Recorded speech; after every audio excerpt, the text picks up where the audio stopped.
Hi everyone, and welcome back to the channel. This is the day that we took Daisy to her vet appointment. They did give her some medication to take. It is some Benadryl, Mylanta with lidocaine. You'll see that coming up in the next clip, a couple clips from now. This is the inside of the vet when I picked her up.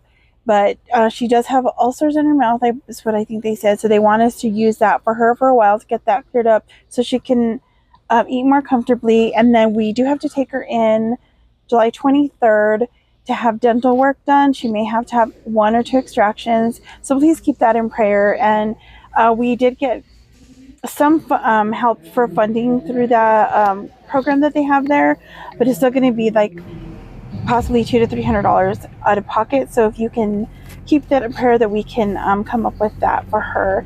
And here we had just gotten back home. It was raining, and I'm actually heading to Las Vegas to spend the afternoon with my dad and my sister, her boyfriend and his friend. This is the Friday before Father's Day. So while you watch the rest of this, which I did put in some text in part of them, I'm going to read the number 2 out of the Relax and Reduce Stress book by Candy Paul. All right, this one is called Write a Personal Prayer or Affirmation. Tap into the power of prayer. A creative way to align yourself with God's highest will for your life is to write an affirmative prayer. One way is to personalize a scripture verse and make it into a prayer. The Lord is on my side, and I am not afraid. Taken from Psalms 118:6. Another way is to create an affirmative sentence that addresses a challenge you might be facing. Here are a few affirmations to get you started. My good comes to me under grace and perfect ways. Before I call, I am answered. God is my unfailing supply. I am divinely led. And here is the scripture that goes along with this. It shall come to pass that before they call, I will answer, and while they are still speaking, I will hear. That's from Isaiah 65:24 in the New King James Version. And this is the assignment. Create a one-sentence personal affirmation or prayer. Write it on an index card and carry it as a daily reminder.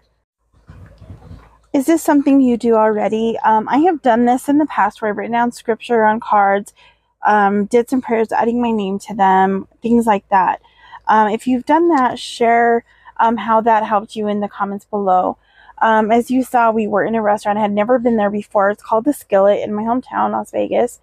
And this is just bits and pieces from our drive around town. This area is we call Newtown. And this is another restaurant. I used to work in that place there that says Surf. It used to be a theater. Now it is run, I believe, by the people who own Dick's. I'm not sure if it's a bar and grill now, but they do have a restaurant, and they do have a bar, I believe, still. But it used to be a theater. I used to work in there. Now I think they use it for parties and things like that. And here I'm at the local Carnegie Library. I used to go here as a kid all the time, as a teenager, as an adult. I hadn't been there probably in 5 years, probably longer than that, because my library card expired 5 years ago.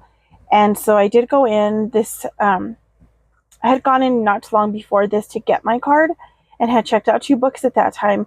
But since we were just cruising around town, I thought it'd be nice to drop into the library and get a few more books. And so this is just kind of a quick tour of the library.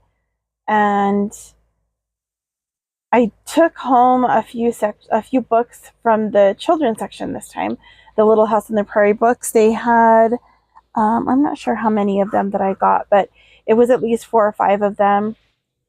At the end of the video, you'll see the clip of the books that I checked out, along with the iced tea that I picked up at Cafecito.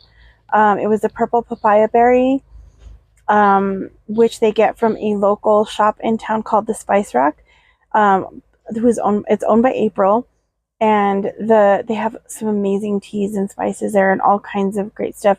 One of these days I'll try to go in and do a quick video in there and kind of show you what that looks like. And this is a children's section downstairs. It looks different than it used to, at least all this part for sure. Even the inside, because there's computers now, and there never was when I was a kid. They do have a junior fiction section, which I believe that's where I'm at right now. And these are the books I got, but there will be another clip, like I said, in the end. And this is pretty similar to what it used to be. They had these shelves, and they did have tables in there before, but it is a little different. And there wasn't anyone down there, but I was still kind of nervous filming. I'm still not used to filming out in public, and I'm trying to get used to that so I can do more of these type of vlogs for you guys. And this is on the way back upstairs. And this is when I went up and I did check out the books. And this is on our way back out. It's a really beautiful park. I used to go walking there with my mom and my grandma, my grandpa, my auntie, my dad. All of us would go. And so I really do like going there. This is me heading home. And it was a cloudy day. It didn't rain much on the way home. And this is getting off the exit to my house. I didn't do much of a clip on the way home, but here's the books. Thank you for watching. God bless you, and I'll see you in the next one. Bye.